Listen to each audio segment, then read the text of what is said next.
Wireless LAN Weekly, episode 53. Welcome to the Wireless LAN Weekly podcast, bringing together the valuable knowledge of WLAN industry experts, news, and the latest technology developments, tools, and best practices. a place to educate, inform, entertain, and inspire. Here is your host, WLAN veteran, consultant, designer, and teacher, Keith Parsons. Welcome back to another episode of Wireless LAN Weekly. My name is Keith Parsons, and I'll be your host today. In today's episode, we have a kind of a soft skills guy coming in. He's a friend of mine that I've worked with for years and years. His name's Gerry, and he'll be talking all about relationships. We had Devin Aiken talking about all about the people. This time it's all about the relationships. We'll have a tutorial topic on voice versus data traffic and how you can tell and design around the differences between those two.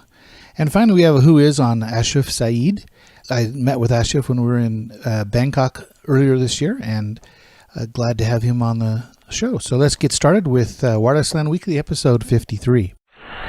a word for the WLAN Geek Dictionary. Freespace loss. Freespace loss is when the signal amplitude of a radio wave is diminished or attenuated not by any physical barrier that it's being transmitted through, just by the fact that it's being expanded or the natural propagation as it expands across space. Freespace loss works in air, in a vacuum, or anytime it's crossing a free space. Wireless LAN Weekly podcast, your source of education, information, entertainment, and inspiration. Well, welcome to this week's Wireless LAN Weekly podcast with Keith Parsons. Today I have with me a good friend I've had for many years. We used to work together at the CNEPA, if anyone remembers what CNEs were, and also at a group called the Network Professional Association. His name is Gerry. And Gerry comes to us today to talk a little bit about some soft skills, and the topic is, it's all about relationships. Gerry, how are you? I'm doing very well. Thank you, Keith. Glad you could come by today. And you run a company called Marriage Life Marriage Retreats. Mm-hmm. Good, along with your wife. And so anything you want to say about yourself before we get started? Well, my wife and I had worked together for some time in sort of as almost a hobby or a service in working with families and couples on their relationships. Is something that was near and dear to our hearts, and something that we had experienced ourselves in growing our own relationship. And so we began working with others just as a favor, just where we saw there might be problems, and offering our assistance. And eventually that turned into a business going on 8 years ago. And so now we work professionally with families and couples, helping them to find one another, to resolve the issues that are between them, to discover the principles and skills that will help them to be fulfilled and happy in those relationships. And certainly we find that all of those same principles and skills translate very easily over into the business world. In fact, that's where I probably started developing my particular methods and beliefs, was in the business environment of working with technical people or people in leadership positions in companies, and helping them to better understand certain principles and certain skills that would help them there. And there simply are no principles that work in a marriage relationship that don't also work in a business environment. And so that's makes it pretty easy. Well, that's a nice lead into your topic today. So let's get started and see how we can take some of those concepts and principles that you deal with in marriages and apply them here for our technical audience today. Okay. Certainly we are a principle and skill-based training company, I guess you could say. We mostly do retreats. We work with couples in small groups, perhaps 3 or 4 or 5 couples who come to us, and we host them at one of our 3 locations. We have locations in San Diego, California, and the hill country of Texas near Austin, as well as Sundance, Utah. And we host these couples for a 4-day retreat. And during that time, we teach them certain principles and certain skills. But the key to it is, at a retreat, is they're able to experience all of those principles and skills. And that's what tends to make the difference in the effectiveness, is that they're actually living certain principles and skills, such as accountability or development of trust or perspective or communication or whatever it might be. We deal with probably 12 or 15 different principles in the world of relationships, and then we apply skills to help them to use those principles most effectively. So we're continually working with technical people. In this world, it's hard not to pull together a group of couples, of 4 or 5 couples, and not have at least one of them come from the technical world. So we have become very accustomed to seeing maybe the ways that those technical people look at the world, their perspectives of relationships, the ways that maybe sometimes they look at the world as being black and white, which I believe the world is. I think there is a right and a wrong to every question, but sometimes I guess most of us do believe that we know which is black and we know which is white, and we can't understand why the rest of the world can't see that. So a lot of this is about perspective. It's about developing the ability and maybe even the desire to see the perspectives of other people. I am reminded of a couple we worked with just a few months ago. He came from the technical industry. In addition to that, he came from a national culture that is known to be a little more rigid, pragmatic than what we would generally consider ourselves to be in this particular culture that we live in. And so we knew we'd be facing some of the usual issues of somebody from that world. And indeed, we handled those well. They handled them well. They worked through issues surrounding that. But nearing the end of the retreat, we were still finding something was in the way. We couldn't discover exactly what it was. They weren't making that final breakthrough to where they were willing to recommit totally to their marriage and relationship. And we were getting concerned that we were not able to help them through that final part. And finally, on the last day of the retreat, in a session with them, it's actually one of our associates that was working with them, but he asked the question, how do you feel loved? How do you show your love for other people? How do you show your care and concern? And they answered that question, and something very interesting came out, almost a role reversal. We found that the wife had been raised in a family in which so-called constructive criticism was a sign of love. That if you love or care for somebody, you point out their faults, the things they're doing wrong, and you give them advice on how they can be better. And so she was very quick to offer that to her husband. And he, on the other hand, was showing his love and care by biting his tongue, by not expressing his frustrations or some of the things that she did that he found irritating. He thought it was a sign of love to just ignore those. And so here we have a couple that is at cross purposes. We have one that is not feeling loved because their husband is not pointing out issues and problems and advice of how she can be better. We have a husband not feeling loved because his wife, in his opinion, is constantly criticizing him and offering him advice on how he can be better. And this had just created an enormous dam in their relationship. But as soon as they began to understand that and to have this perspective that, how I'm expressing my love is not being received as an expression of love or care or concern, it's being received as the opposite.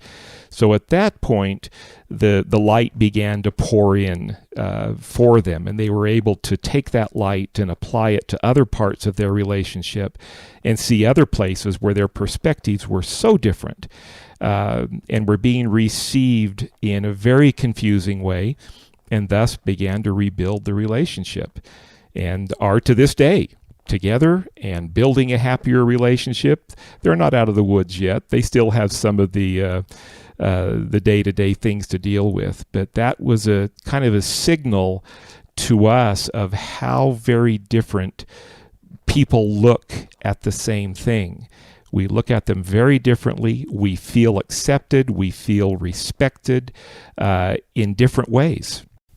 Do you find that same kind of situation when you work with, I know when we worked before, you were, over chapters and organizations of technical people. Do you find that most technical people are categorized by any one sort of type of communication that they like, or is everyone fairly different in that process? Oh, I think that the technical person is a little bit more exact in their at least in their perception. They are being more exact in their communication. They are choosing their words and phrases carefully, and they want to hear that same kind of communication from somebody else. There are many people who communicate by feeling their way. They just start talking, and they see what comes out, and then they'll sort of change and say, no, that's not quite right. This is what I really mean. And that can be very frustrating for a person who communicates precisely. And so very definitely a technical person would generally, in our experience, would fall into that category of wanting to communicate more precisely, more briefly. Let's just get the exact what we need out on the table, and then we can consider it. Where other people, it takes them more time. It takes them more words to work their way to that point where they finally say, yes, that's what I mean. And by then, very often, in either case, the audience has been lost. And so, yeah, very much the technical person tends to be somewhat different. Well, I, for one, think that some people use way too many words when they talk. So, good point there. And go on. All right. So if we talk about principles, and I think this is what is attractive, again, from our experience of working with many technical people over the years, they are attracted to at least one of the hallmarks of our training, of our retreat program, and that is that we build them on certain specific principles. And so it becomes easier for especially a technical person who is used to working in the world of where things are governed by laws and by rules. We call them protocols. There but you yes. go. Those protocols, which even go deeper back into whether you're talking about the physical laws that govern the universe. You mentioned a story to me recently about consulting with a company, an auditorium, who had built that auditorium according to their aesthetics, what they felt was pretty, what they felt would be a nice place to come and listen to a concert, not realizing that it went totally against all of the laws that govern wireless transmission and sound. And so they were discouraged and frustrated because they couldn't get the results they were looking for regarding the sound and the transmission of information. This is very similar to what we experience in our relationships. We can envision what we want. We can, in our minds, understand this is the ideal that I would like to experience in my relationships, whether marriage or work relationships, and yet it's not happening. And the thing is, we can always trace it back to specific principles or skills that are being violated. That's what makes my job, in a way, very easy. If one of our couples that we've worked with calls us and they've had a problem that has developed in the relationship, it is the simplest thing in the world for me to begin talking about, well, what about this principle? What about that principle? Whether the principle is perspective, whether it is patience or communication, or whether it's a skill such as managing a good business meeting, whether that business meeting is with their partner, with their spouse, or whether it's with a colleague at work. Are they consistently managing a time and a place where information can be exchanged? And so it's very easy for us to find which principle is being violated or which skill is not being appropriately applied, and to work it back to there. And I think, again, a lot of technical people like that. Is there a set of shared vocabulary that you have to have? I mean, to get that quickness in response, when you said a term, did they have to already know what that term meant? in way of a relationship. Yeah, there are some that we use. We don't want to overwhelm couples or business associates with a lot of jargon or terminology, but there are a few that are very important. We love jargon and terminology. I know that. In what are they called? Acronyms, 3-letter acronyms. Let's build the word. We'll take 4, 5, and 6-letter acronyms too. But so we have a few that are very. They become a shared language with us during the retreat and after the retreat. We can talk to a couple years later and we can use a certain phrase and they know exactly what we're talking about. For example, we use the concept of the second journey, that wherever we are at this moment is where our first journey has brought us. It's where whatever our choices, our decisions have been, whatever our beliefs are about ourselves or other people, all of our experiences, everything has brought us to where we are today. Now, obviously, the people that we work with at our marriage retreats find they don't like where they are today, at least in terms of their relationships. And they often look at it as being, well, I'm going to have to go through the drudgery of work and the pain of changing to be able to change my circumstances, to change my relationship, or to change myself. And while there is some truth to that, the fact is, if they look at it more as, I am embarking on my second journey, that brings a whole different mindset. We introduce this concept to the couples and we can see their faces change as they get a sense of excitement about the possibilities. They like journeys. They like learning new things. They like going to new places and discovery. And so all of that can be applied to this journey that they are setting out upon now. And so we will continually talk about their second journey, and there suddenly will flood into their mind, my second journey, my ideal, what I want to accomplish, where I want to go. And it also allows them to admit that all of the beliefs or habits or behaviors that they currently have are not going to be enough to get them to where they want to go. And that's why they've come to us. And that can be a sense of empowerment for them to be able to say, yeah, I'm here to get some new tickets punched, or to get a new passport or a new visa, to go on this second journey to get to that place that I see in the distance where I want to be. Probably the other most significant one, and I'll admit this one we did rip off. We stole it from somebody else, sort of with their permission, because it came originally from my old philosophy professor back in college, but now it's used by an organization called the Arbinger Institute. And the Arbinger Institute is a worldwide organization that works in the world of relationships and consulting. And they use a phrase that is simply being in the box. Normally we want to be outside the box. Outside the box is where we want to be, and that's what we want to be in this case too. We can look at the concept of, if we are outside of the box, we're thinking more creatively, we are open to possibilities.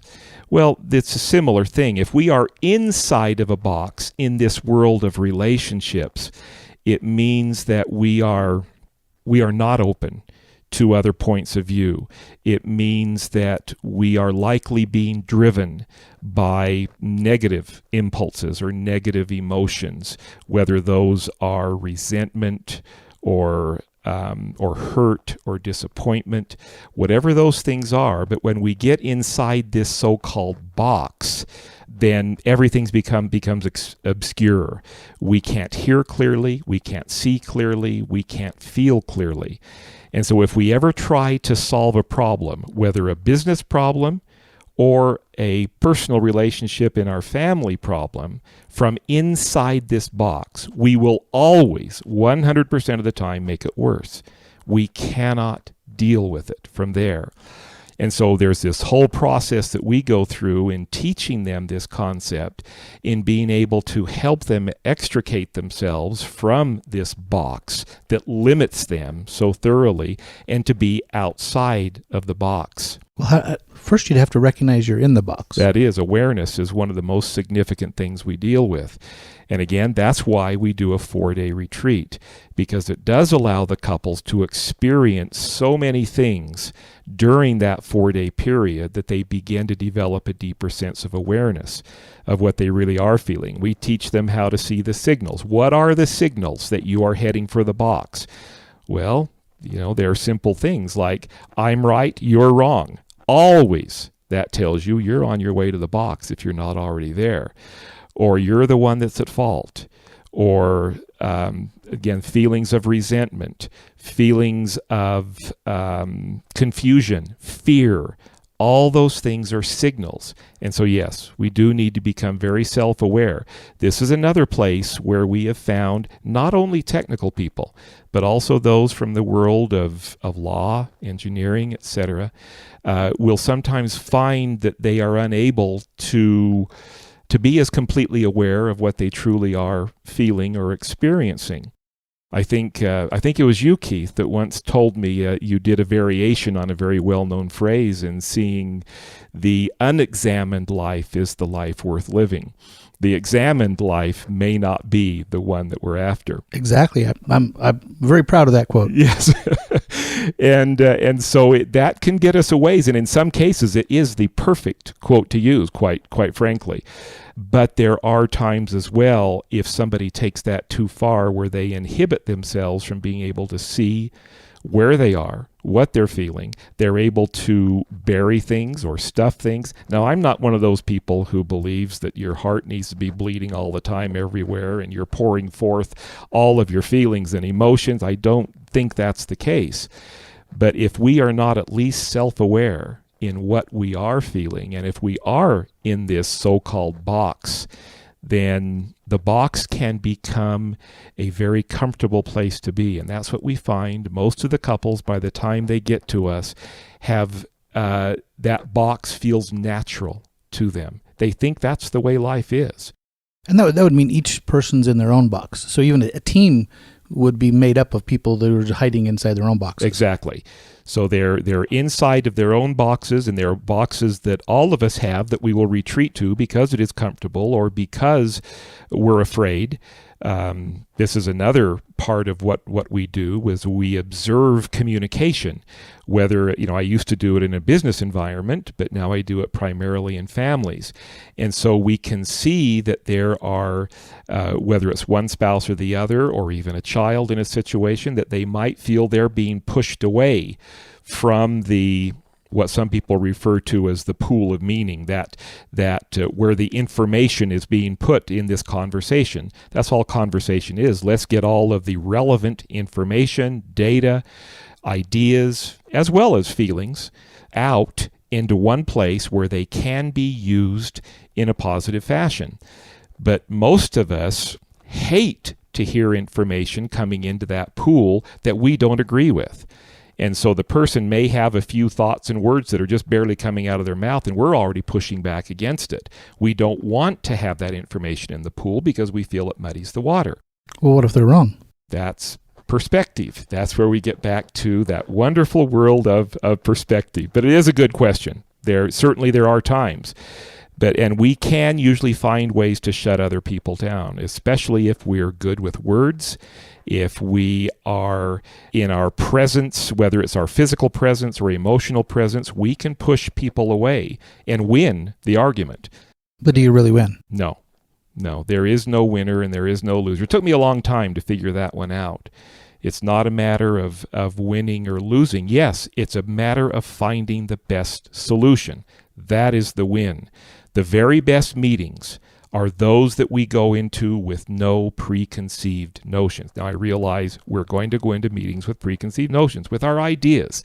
But if we have, through that process, closed ourselves to the viewpoints of others and their ideas and their solutions, then the fact is the IQ of the group is going to go down. We're going to get stupider and stupider in the decisions that we make. In fact, I have a good story to go along with that. I've worked with people before who think a meeting should be where everyone has already discussed everything outside the meeting. You come to the meeting just to have agreement.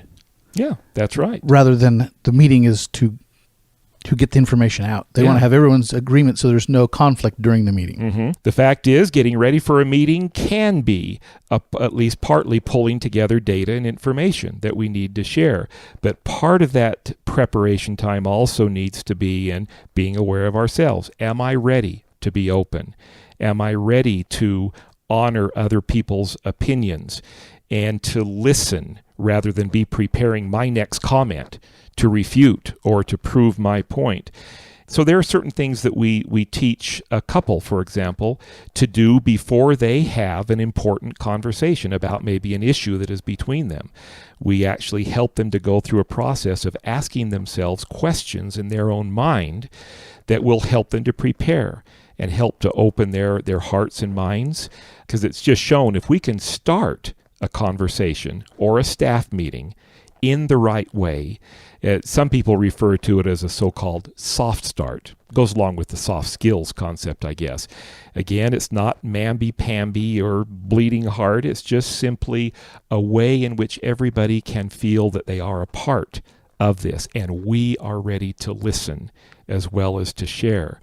And suddenly the spirit of that meeting changes, and people do feel that they can contribute to the meeting, whether, again, between a family or at work, and the IQ of the group goes up. So you mentioned meetings in a couple different lights. What makes a good meeting? Well, we teach our couples, for example, to hold, and we do call it a business meeting. We allow them to call it whatever they choose in their own homes with their spouse.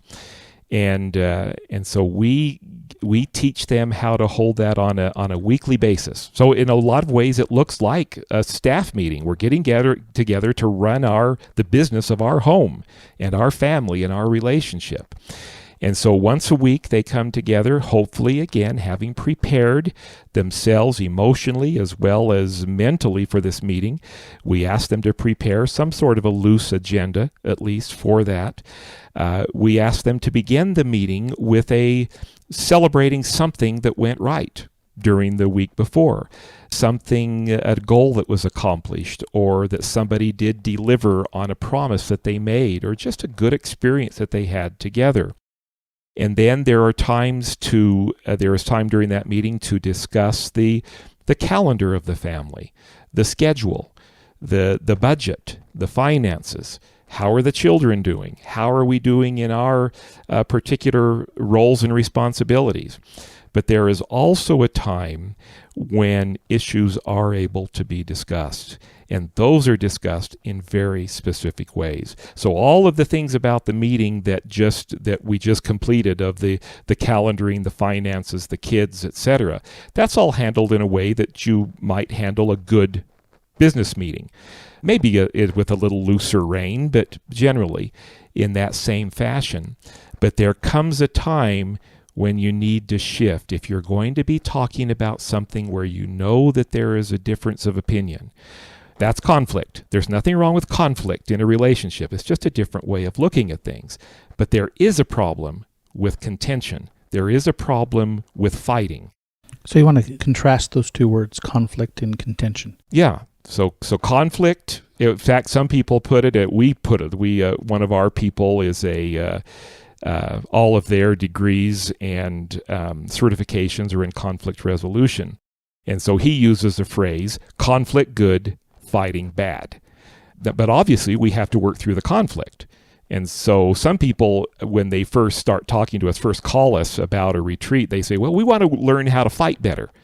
We want to learn how to argue better. Okay, we know what they're really saying. They just want to learn how to communicate in such a way that they can find good solutions without destroying each other. Does that mean that all communication is fighting for them? In a sense, yes, it is. And so when it comes time to talk about something of that nature where there is obvious conflict, differing opinions.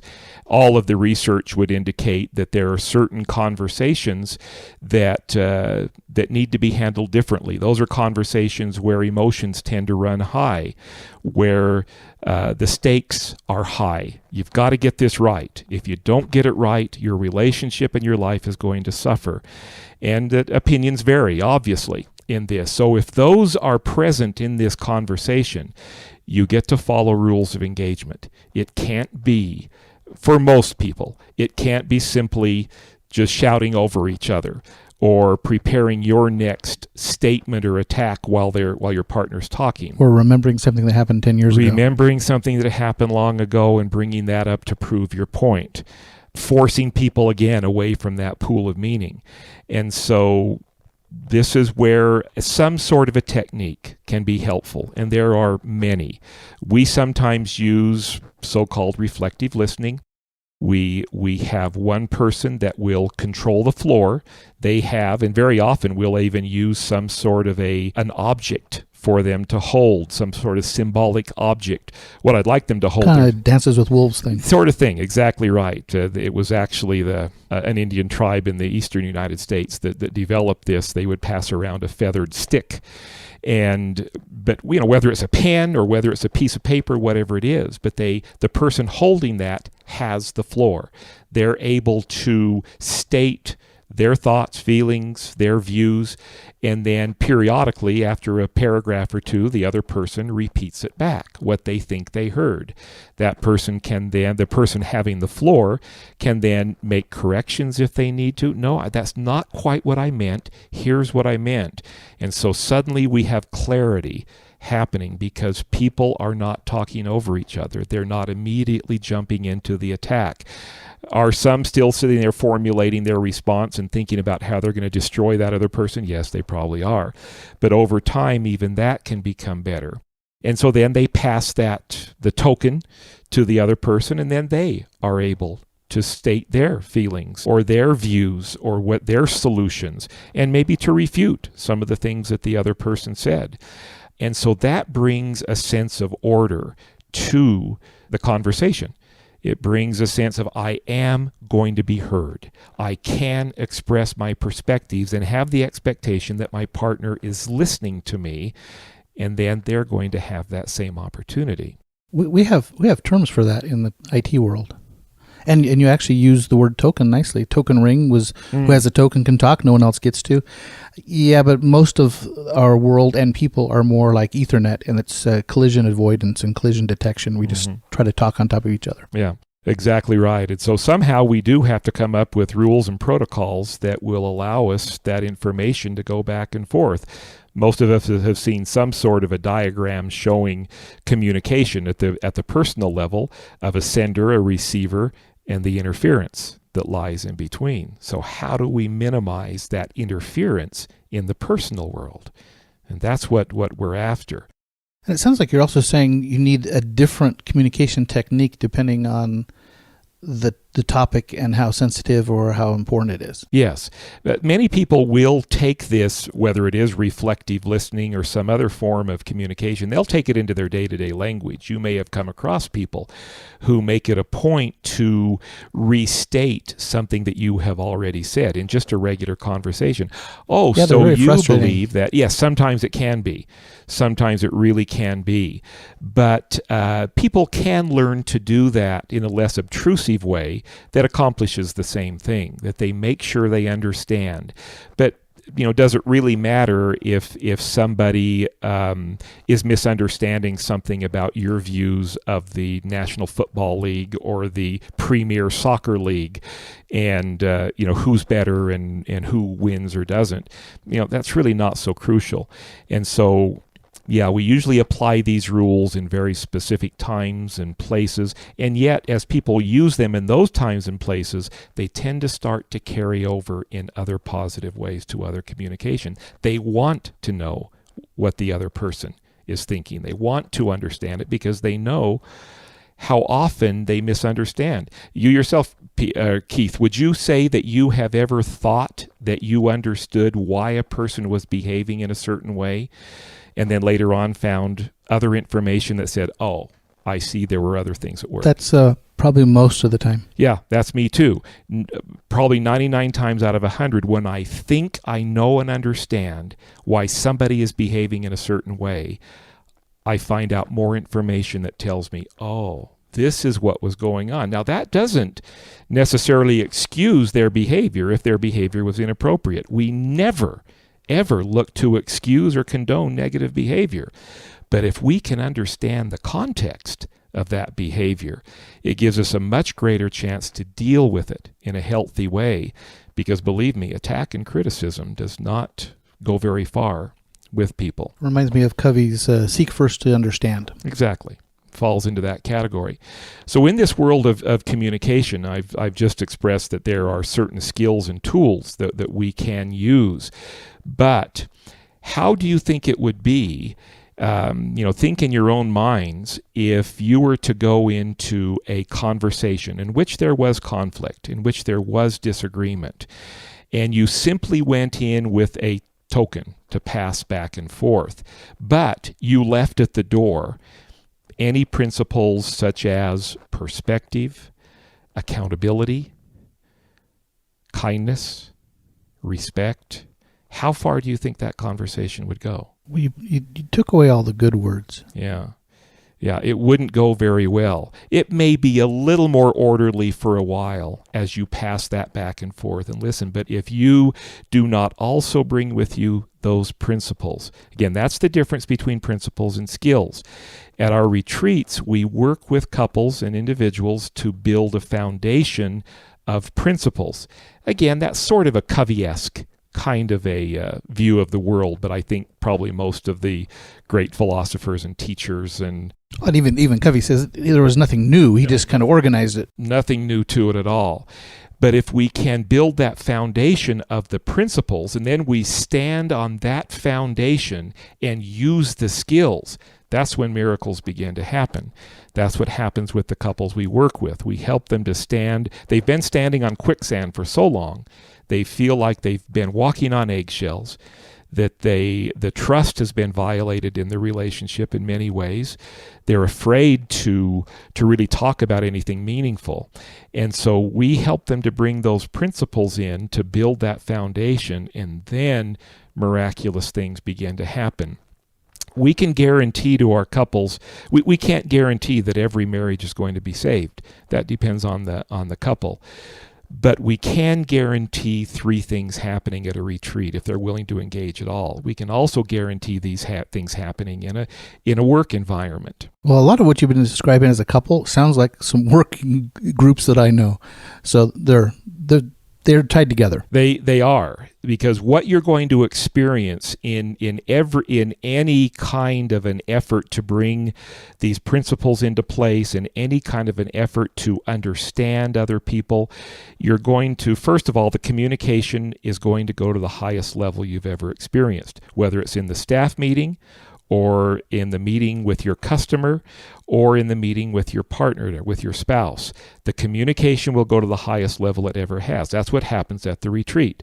Number 2, you will see and understand perspective more clearly than you ever have before.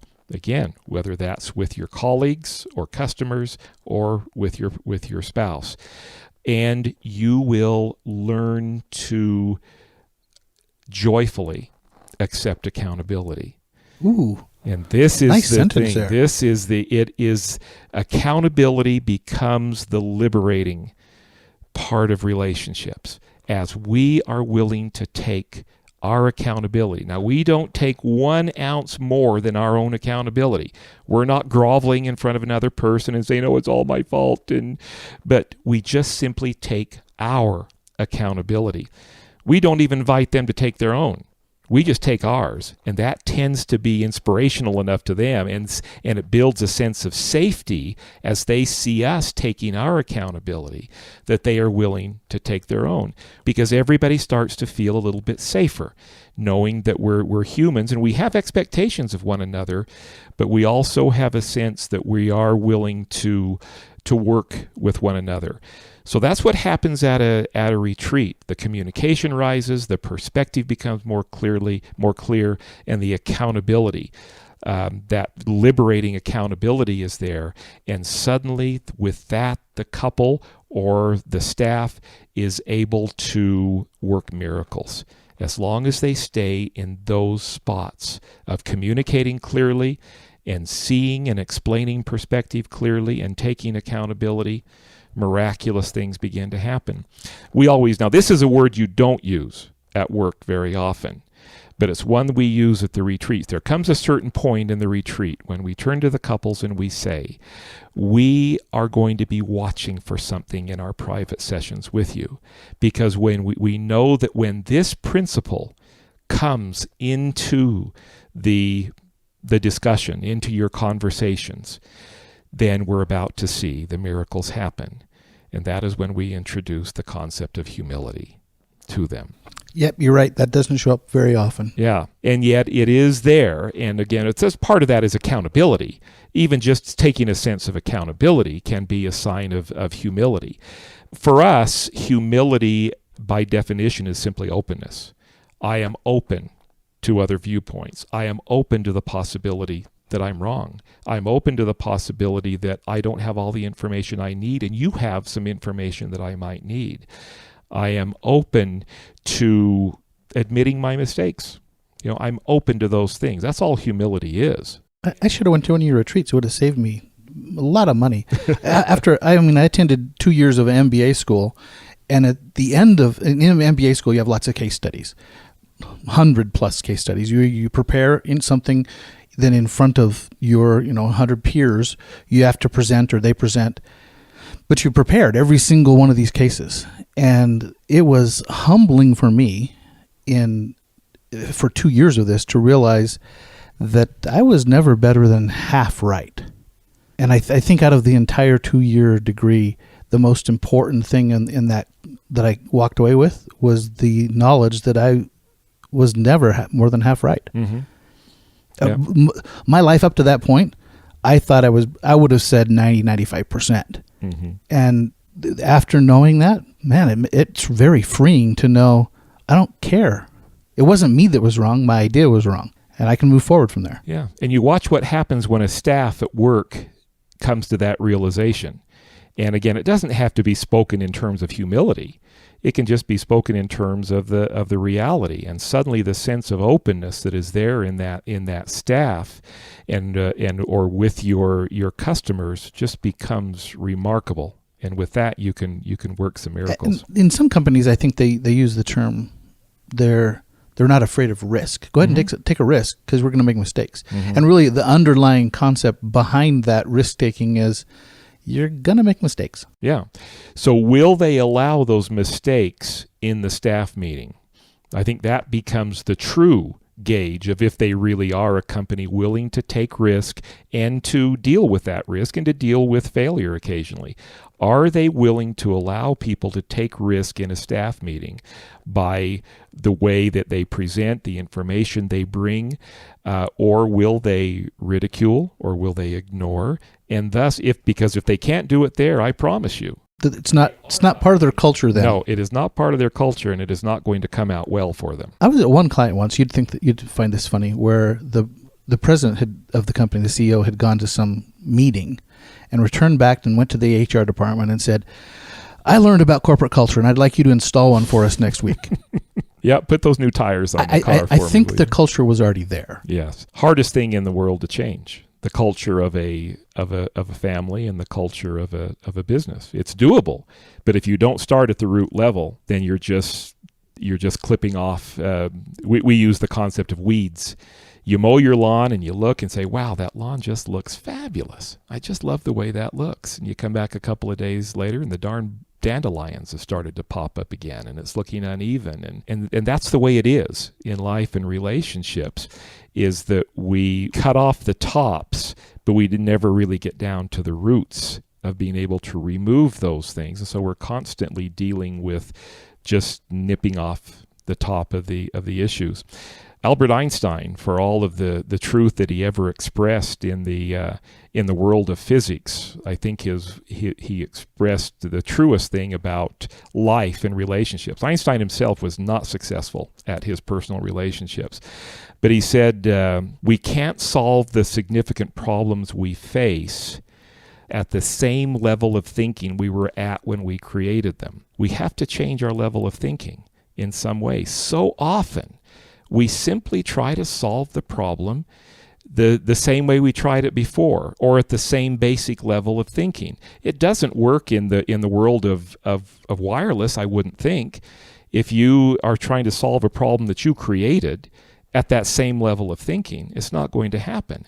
So we have to take our level of thinking higher, to a different place, and that means we have to be open to what those possibilities are. What other principles are we ignoring?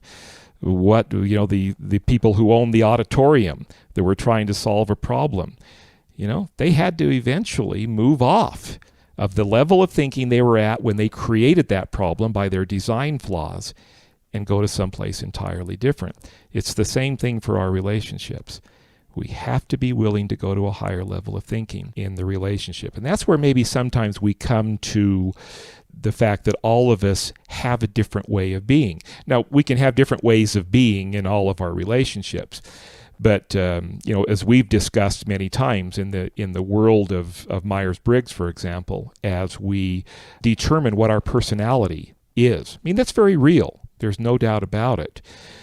But in some fashion, we must be able to deal with those differences in personality in such a way that all personalities are recognized, and that as appropriate, we can be a technical person, we can be a black and white thinker, and yet if we will apply certain principles and certain skills, we can live within that and not have it hamper our relationship too much. I was going to say we could overcome that obstacle, but it's not an obstacle. It's just the way we live. It's just the way we live. But we can work with it. And we can. We absolutely can. But I don't believe it's just a matter of putting on a different hat. We don't say, okay, I'm going home from work now, so I'm going to take off my work hat and I'm going to put on my home hat. That's not the way it is. It's not the way it happens at all. There is something that is there that is a large part of the definition of what is you at that particular time, and it isn't changed just by simply changing our locale or walking in the door at home. It's the same person. And so how do we shift our way of being in our relationships? And the only way I know how to do it is by bringing those certain principles into our lives and then using skills and tools and seeing the traction they gain. Because at the end of the day, we must make that shift ourselves. All of us have some areas where we need to shift and change, and that can be exciting rather than terrifying like it seems to be for most of us. Well, I think we've used up our time here on this slot, and I appreciate your time coming in, Gerry, to talk a little bit about relationships. You want to, give us a paragraph or two of marking blurb on Life Marriage Retreat and how people get in touch with you? All right. Well, our website is at www.lifemarriageretreats.com. There you'll find a lot of information about the retreats themselves, about our philosophy. There will also be a contact us button there if you'd like to send us a message. Certainly, this is an interesting time of year for us. The new year is always our most enormous spike in our business, in our calls, in our visits to our website. Don't know if it has anything to do with New Year's resolutions or just having suffered through another holiday season in which nobody felt comfortable with each other, and finally somebody's willing to do something about it. But if you'd like to contact us for any questions or any information, you can, again, go to our website and click on that, contact us, and send us a question or call us at 877-376-7127. And we certainly would be happy to offer a discount on any of our services. If you mention that you listen to this podcast, we'd be willing to offer a discount of 10% on any of our retreats. And that's hundreds of dollars, so it is something fairly significant. So yeah, just understand that you will never, ever find the sense of true peace and contentment in your life that you seek if anything is out of order in your relationship. It's a work in progress for all of us. There's no finish line. Every day, it takes an effort in our relationships, and yet we're rewarded every day for the effort that we put in. And we'd be happy to show you how to do that and to help you resolve any of the issues that lie between you and your personal relationships now, and to help bring that joy and light to an even higher level in your home and in your life. So look forward to hearing from you at some point. Well, thank you very much, Gerry. Thank you. Appreciate it. Back to Basics with Keith. Back again with today's episode of Wi-Fi Basics tutorials. And today we're going to talk about the differences between voice traffic, voice over IP data frames on a wireless network, and normal data traffic going across to wireless LAN. Well, there's a couple things they do differently. One is the type of traffic they carry. In data, we carry bursty traffic. Someone hits a web page, you download a video, and then you wait. And there's a long period of time, and then something else happens. So it's bursty traffic. We also have the ability in the data side to run TCP. And TCP says if I lost a frame, I'm going to come back and ask for it again, so we have retransmissions.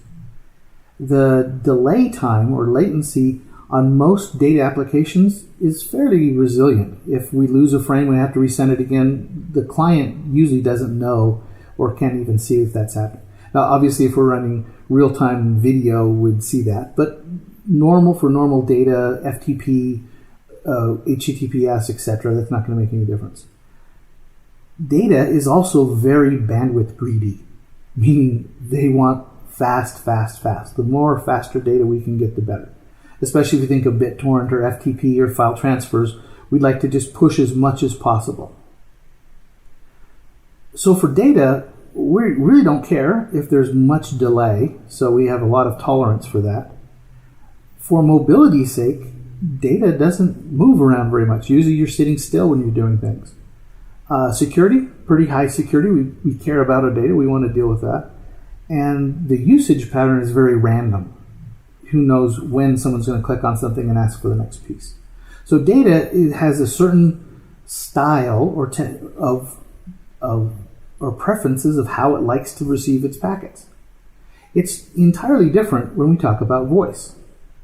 Voice has a high level of intolerance for any kind of delay, either jitter or latency. Jitter, by the way, is the space between frames. So I'll give you an example. If I have frame 1 second, frame 1 second, frame 1 second, my jitter is 0 because they were exactly the same length gaps. My latency, however, is 1 second. So jitter is the changes in the interframe space. Latency is the length of the interframe space. And voice is sensitive to each of those. From a mobility standpoint, voice devices, they walk around. They're not really sitting still all that much. The security for voice is, and I say when it's lower, people go, oh no, I care about my voice. Well, yeah, I know you care about your voice traffic from a security standpoint, but you don't necessarily need to authenticate a user. A lot of times all you're doing is authenticating the device, so it'll have a different level of security concerns. The load, however, is very constant. Every 20 milliseconds another voice frame leaves. It's a constant drip. Even if I'm not talking, I might not be sending frames, but the other person is talking at that same time. So there's on the voice connection, usually one side or the other will be sending frames every 20 milliseconds. A very, very small amount of frames, however. They're not very large. They're very consistent, however.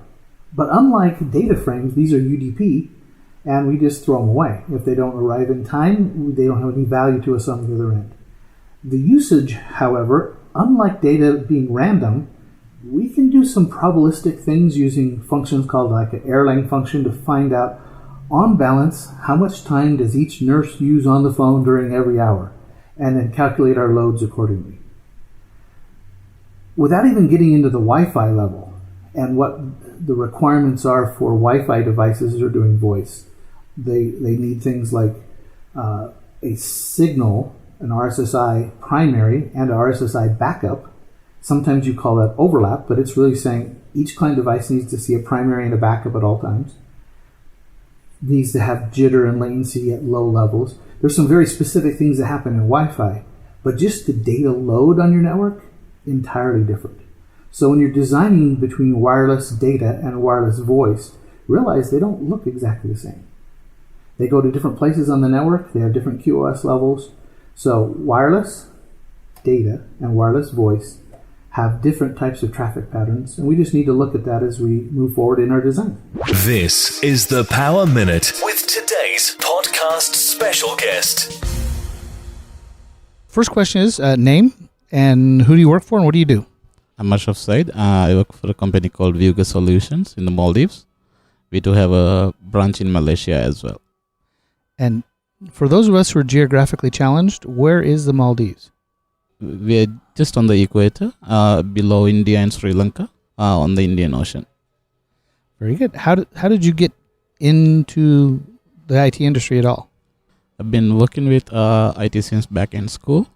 That's where I've started using my first computer, which is 80286 with DOS running on it. And you build that yourself? No, my dad had one at that time, so I started playing with the computers back in 1992.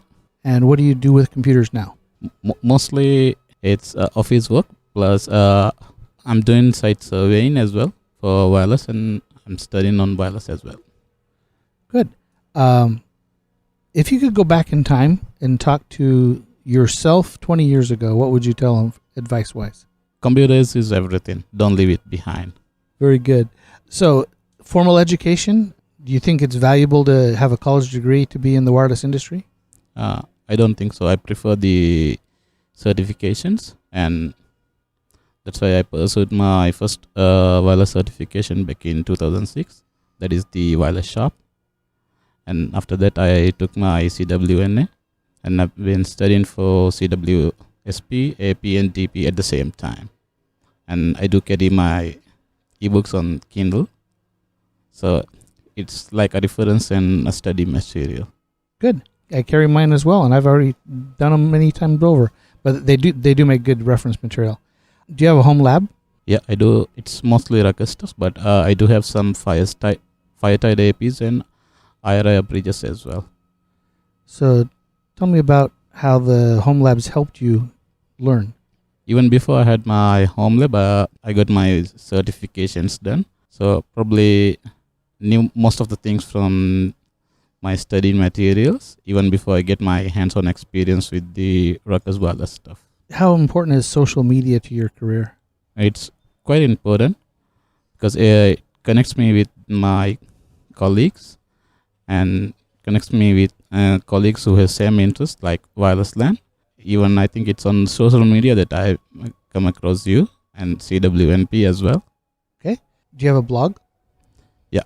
I do have a blog, but I think most of the time, for the last 3 years, I've not been blogging because after my second kid, it almost stopped because I didn't get enough time to do the blogging. What's your Twitter handle? At ASOA, ASOA.